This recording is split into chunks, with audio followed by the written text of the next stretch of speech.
إن الحمد لله نحمده ونستعينه ونستغفره ونعوذ بالله من شرور أنفسنا وسيئات أعمالنا من يهد الله فلا مضل له ومن يضلله فلا هادي له وأشهد أن لا إله إلا الله وحده لا شريك له وأشهد أن محمدا عبده ورسوله صلوات ربي وسلامه عليه وعلى آله وأصحابه أجمعين أما بعد فيا معاشر المسلمين رحمكم الله أوصيكم ونفسي بتقوى الله فقد فاز المتقون قال الله جل جلاله يا أيها الذين آمنوا اتقوا الله حق تقاته ولا تموتن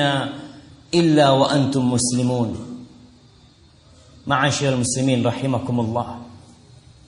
Pernah pada suatu hari Nabi kita Muhammad sallallahu alaihi wasallam dia sedang berjalan bersama sepupunya, bersama Abdullah bin Abbas radhiyallahu taala anhuma.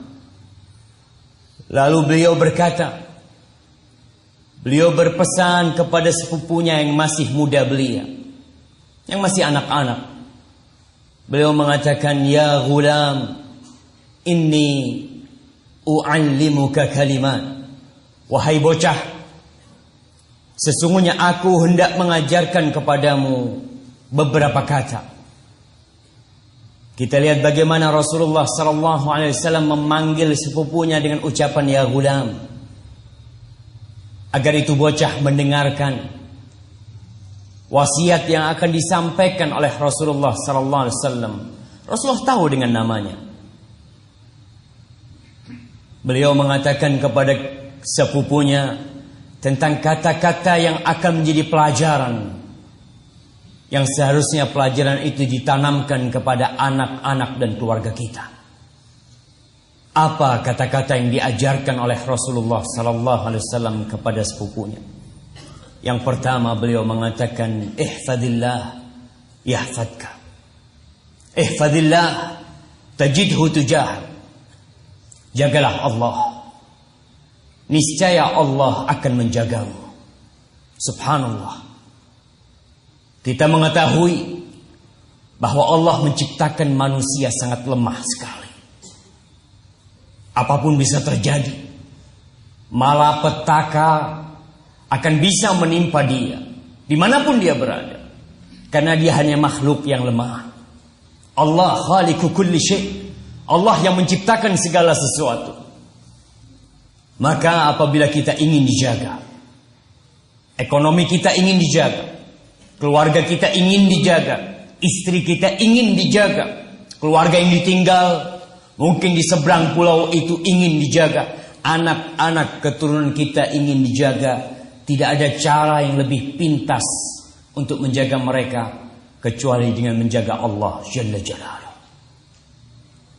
Menjaga salat, menjaga wudu, menjaga perintah-perintah Allah Subhanahu wa taala. Allah Subhanahu wa taala akan menjamin, dia akan menjaga kita. Ihfadillah tajidhu tujahak. Jagalah Allah Jalla Jalaluh, engkau akan mendapati Allah di hadapanmu.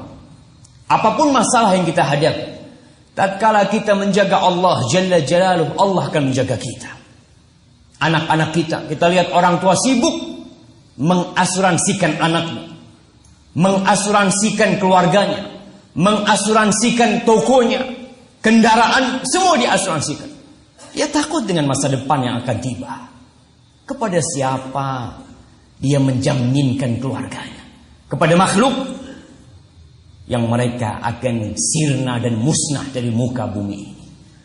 Belum lagi dengan sistem-sistem yang dimurkai Allah Subhanahu wa taala. Bagaimana Allah akan menjaga keluarga kita? Bagaimana Allah akan menjaga kendaraan kita?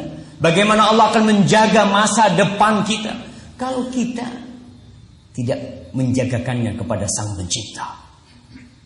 Di surat Al-Kahfi Allah menceritakan tentang Khadir dengan Nabi Musa alaihi salam tatkala mereka membangun bangunan yang hendak roboh. Kenapa dibangun kembali? Fa ammal jidar fa kana li ghulamain yatimain fil Madinah wa kana tahtahu kanzun lahum fa arada rabbuka an yablugha ashuddahuma wa yastakhrija kanzahuma rahmatan min rabbik. Kata Khadir mengatakan kepada Nabi Musa, adapun bangunan yang aku perbaiki itu bukan karena keinginanku. Itu bangunan milik dua anak yatim di kota. Dan di bawah bangunan itu ada harta karun milik mereka. Fa arada rabbuka, dan Rabbmu, Tuhanmu hai Musa, ingin agar mereka bisa besar dan mengambil manfaat dari harta karun itu. Subhanallah. Siapa yang menginginkan keselamatan harta karun itu? Allah Jalla Jalla. Kenapa kok dijaga?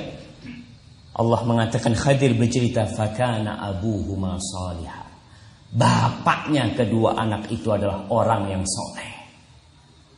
Kalau kita ingin dijaga keturunan kita, masa depan mereka, ekonomi mereka, pendidikan mereka, jaga Allah Jalla Jalla. Allah akan menjaga. Karena pada hakikatnya la haula wa la quwata illa billah. Kita terkadang lebih percaya dengan uang yang kita simpan. Kita terkadang lebih yakin dengan tabungan yang kita tumpuk di sana, yang seakan-akan akan menjadi jaminan untuk anak keturunan kita. Rasul mengatakan kepada sepupunya, ihfadillah yahfadka. Bila kau ingin dijaga, jagalah Allah Subhanahu wa ta'ala. Kau ingin dijaga kendaraanmu supaya tidak dicuri, jagalah Allah Subhanahu wa ta'ala. Allah akan menjaganya. Kemudian beliau menanamkan tauhid yang lebih dalam lagi kepada keponakannya, kepada sepupunya. Idza sa'alta fas'alillah wa idza ista'anta fasta'in billah.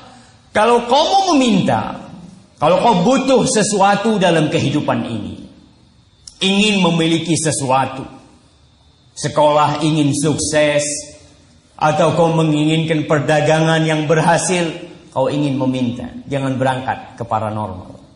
Jangan berangkat ke dukun-dukun cari pesugihan.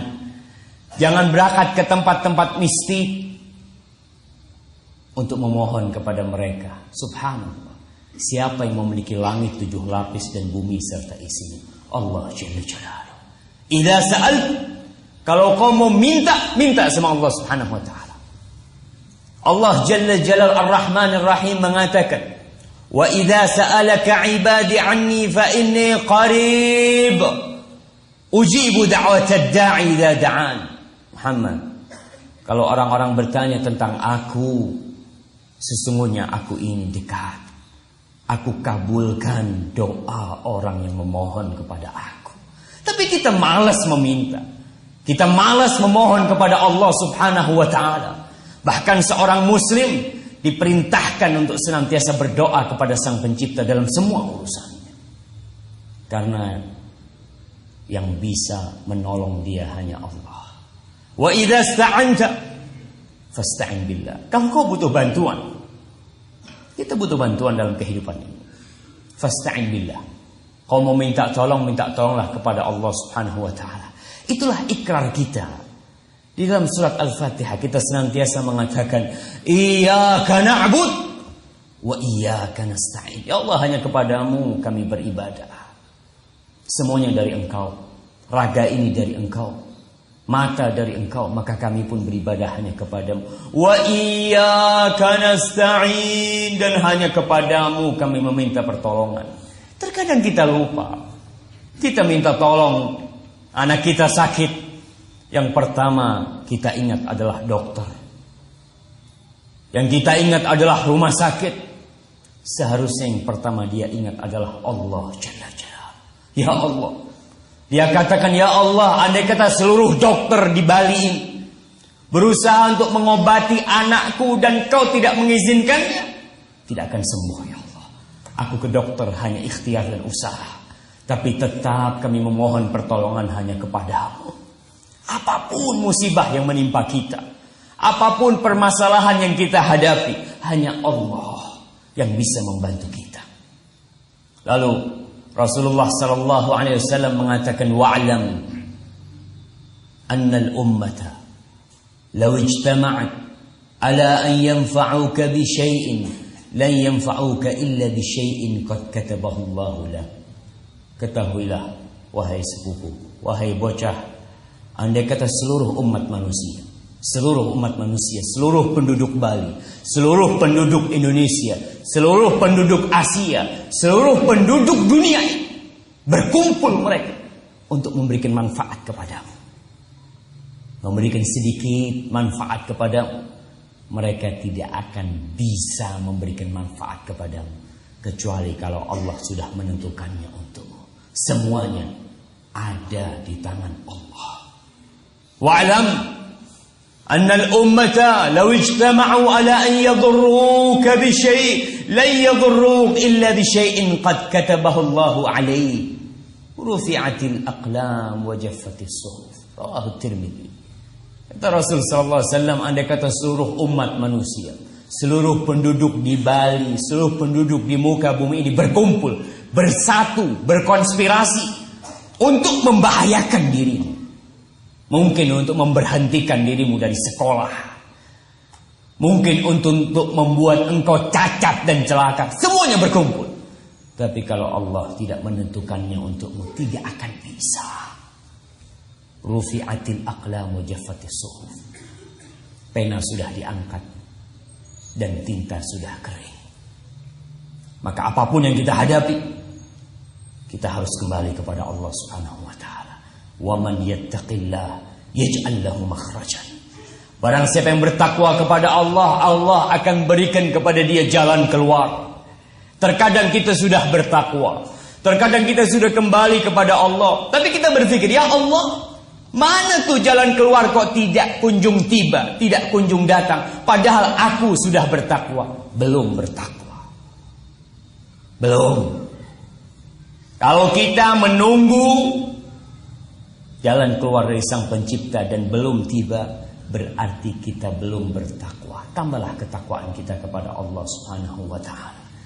Di dalam riwayat lain, Rasul sallallahu alaihi wasallam mengatakan kepada Ibnu Abbas, ta'arraf 'ala Allah fil rakha ya'rifka fil syiddah. Kenalkan dirimu kepada Allah ketika kau sedang senang, ketika kau sedang dapat nikmat. Kenalkan dirimu kepada Sang Pencipta. Hadirkan dirimu di rumah Allah. Tunjukkan zikirmu kepada Allah ketika kau sedang senang, ketika kau mendapatkan rezeki. Ya'rifka fil syiddah, maka Allah akan kenal kepadamu tatkala engkau susah. Nabi Yunus alaihissalam tatkala berada di perut ikan paus, apa kata Allah Jalla Jalaluhu? Falaula annahu kana minal musabbihin la labitha fi batnihi ila yaumi yub'atsun.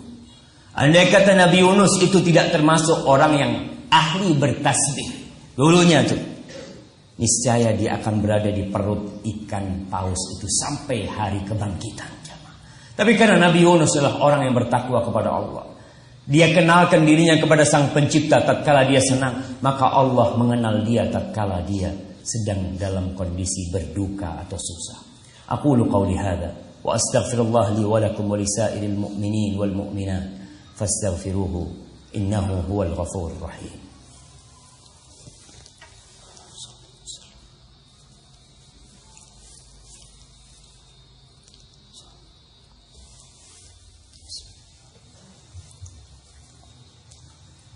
Alhamdulillah wa kafa. Wassalatu wassalamu ala nabi al-mustafa wal habib al-mujtaba nabiyina Muhammad ibn Abdullah wa ala alihi wa ashabihi wa man iqtafa. Amma ba'd. Ma'asyiral muslimin rahimakumullah. Banyak di antara kita yang Islamnya adalah keturunan, bapaknya Islam, dan dia dengan izin Allah hidup sebagai seorang muslim. Tapi terkadang kita tidak mengetahui apa itu agama Islam dan bagaimana seharusnya seorang muslim. Apa perbedaan kita dengan orang-orang yang non-muslim? Terkadang kita tidak mengerti. Oleh karena itu Rasulullah sallallahu alaihi wasallam mengatakan, talabul ilmi fariidatun ala kulli muslim. Menuntut ilmu adalah suatu kewajiban bagi setiap muslim. Ilmu apa? matematika, bahasa Indonesia, bahasa Inggris bukan, tapi ilmu tentang kita. Siapa sih kita? Untuk apa kita diciptakan? Dan kemana kelak kita akan pergi? Ilmu tentang agama kita, tentang man rabbuk, tentang siapa Tuhan yang kau sembah, tentang madinuk, tentang apa agama yang kau pegang itu, dan tentang nabiuk, tentang nabi yang kau yakini sebenarnya. Itulah yang harus kita persiapkan di tengah kesibukan kita bekerja, mencari dunia. Jangan lupa untuk menyempatkan diri mengenal Allah Subhanahu wa taala, mempelajari agama kita dan mengenal Rasulullah sallallahu alaihi wasallam. Dan hari ini adalah hari Jumat, hari yang paling mulia. Hari dianjurkan untuk banyak-banyak bersalawat kepada Rasul sallallahu alaihi wasallam.